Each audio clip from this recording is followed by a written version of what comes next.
ಬೆಳಗಾವಿ ನಗರದ ಶಾಪುರ್ ಪೊಲೀಸರಿಂದ ಭರ್ಜರಿ ಬೇಟೆ. ಶಾಪುರ್ ಪೊಲೀಸರು ಕಳ್ಳರಿಂದ 4.5 ಲಕ್ಷ ಮೌಲ್ಯದ ಚಿನ್ನಾಭರಣ ವಶ. ಶುಕ್ರವಾರ ಶಾಪುರ್ ಪೊಲೀಸ್ ಠಾಣಾ ವ್ಯಾಪ್ತಿಯಲ್ಲಿ ಶಾಪುರದ ಪೊಲೀಸರು ಮಹತ್ವದ ಬಂಧನ ಮಾಡಿದ್ದಾರೆ.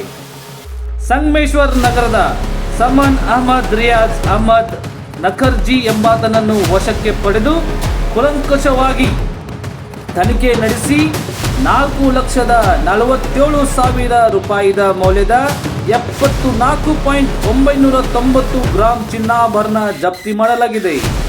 ಆರೋಪಿಯನ್ನು ನ್ಯಾಯಾಲಯದ ಮುಂದೆ ಹಾಜರುಪಡಿಸಲಾಗಿದ್ದು ನಂತರ ನ್ಯಾಯಾಲಯ ಬಂಧನಕ್ಕೆ ಒಪ್ಪಿಸಲಾಗಿದೆ.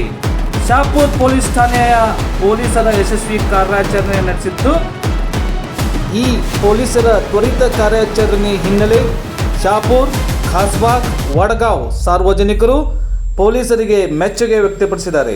ಇದು ನಿಮ್ಮೆಲ್ಲರ ಸುದ್ದಿ, ಮೂರನೇ ಕಣ್ಣು ತನಿಖೆ ಸುದ್ದಿ. ಧನ್ಯವಾದಗಳು.